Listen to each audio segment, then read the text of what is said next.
Assalamualaikum warahmatullahi wabarakatuh. Baiklah, kami di sini dari kelompok 5 akan menjelaskan mengenai pesawat sederhana. Semoga bermanfaat. Pesawat sederhana adalah suatu alat mekanik yang dapat digunakan untuk mengubah arah maupun besaran dari suatu gaya. Tujuan dari pesawat sederhana itu sendiri yaitu ada 3. Yang pertama, melipat gandakan kemampuan dari suatu gaya. Yang kedua, ada memperbesar suatu kecepatan. Dan yang ketiga adalah mengubah arah gaya. Jenis-jenis pesawat sederhana yaitu yang pertama ada pengukit. Komponen dari pengukit itu sendiri ada 3, yaitu titik beban, titik tumpu, dan titik kuasa. Lengan beban yang berada di antara titik beban dan titik tumpu. Yang terakhir ada lengan kuasa yang berada di antara titik kuasa dan titik tumpu. Pengukit dibagi menjadi 3, yaitu pengukit jenis pertama, jenis kedua, dan jenis ketiga. Pengukit jenis 1 yaitu titik tumpu berada di antara titik beban dan titik kuasa. Contohnya yaitu jungkat-jungkit, gunting, memotong kuku, dan masih banyak lagi. Pengukit jenis kedua yaitu titik beban berada di antara titik tumpu dan titik kuasa. Contohnya seperti gerobak roda 1, pemecah kemiri, dan pembuka tutup botol. Selanjutnya pengukit jenis ketiga yaitu titik kuasanya berada di antara titik tumpu dan titik beban. Contohnya seperti sekop, sapu, dan staples. Pada pengukit berlaku rumus berat benda dikali lengan beban sama dengan gaya kuasa dikali lengan kuasa. Keuntungan mekanik dari tuas menggunakan rumus berat benda dibagi gaya kuasa atau lengan kuasa dibagi lengan benda. Contohnya seperti sebuah batu yang beratnya 900 Newton diangkat dengan tuas yang panjangnya 2 meter. Jika lengan beban 50 cm dan titik tumpu berada di antara beban dan kuasa, hitunglah A gaya yang diperlukan dan B keuntungan mekanik.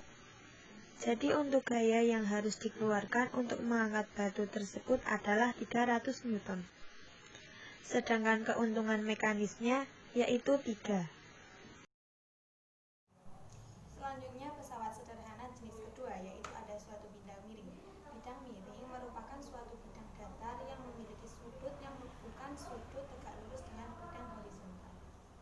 Contohnya seperti orang yang menaikkan barang dengan bidang miring, pisau, tangga, dan jalan yang berkelok-kelok. Contohnya adalah sebuah bidang miring tingginya 1 meter dan panjangnya 5 meter.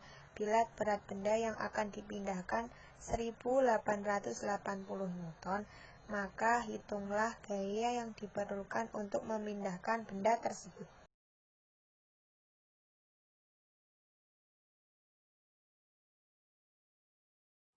Dengan menggunakan rumus berat beban dibagi gaya kuasa sama dengan panjang bidang datar dibagi tinggi bidang, sama dengan gaya yang diperlukan adalah 376 Newton.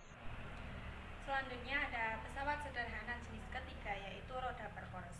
Roda berporos merupakan sebuah roda yang disambungkan dengan sebuah poros sehingga mereka dapat berputar secara bersama-sama. Contohnya seperti roda sepeda motor, setir, roda mobil-mobilan. Baiklah, atro merupakan sebuah roda yang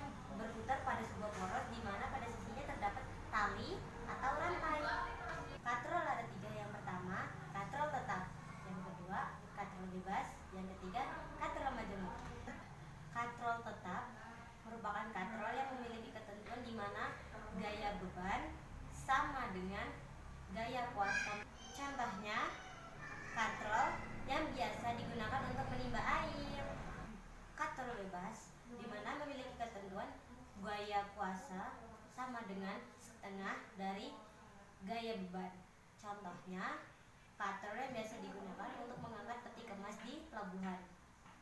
Katrol majemuk adalah katrol yang memiliki ketentuan sama seperti katrol bebas, di mana gaya kuasa sama dengan setengah dari gaya beban. Contohnya, biasa digunakan pada bidang industri untuk mengangkat beban-beban berat. Perhatikan penerapan katrol pada contoh berikut.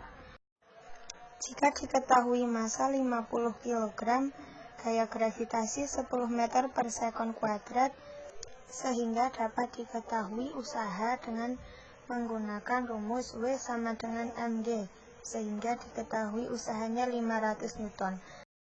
Kemudian ditanyakan gaya yang diperlukan untuk mengangkat benda tersebut dan keuntungan mekanisnya.